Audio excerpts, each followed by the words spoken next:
भव्य दिव्य कातरगडकरांचं तिसऱ्या पर्वातलं तिसरं मैदान. सुंदर गाड्या धावतायत त्यांच्यामध्ये. सुंदर अशी लढत चालू आहे. कोण बाजी मारतोय इकडे सचिन लक्ष.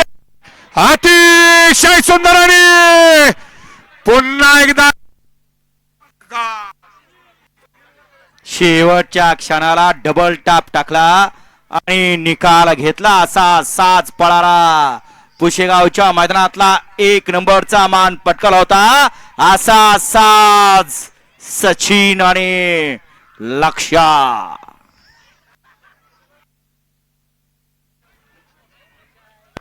भावाला भावाची साथ आणि भावानं परत एकदा सिद्ध करून दाखवलं.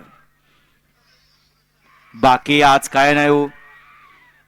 राजू अप्पाच्या तोंडावरती जे हास्य आहे ते हास्यच आज सांगून जाते किती दिवसाचा संघर्ष आणि या संघर्षात कोण कुणाचं नसतंय.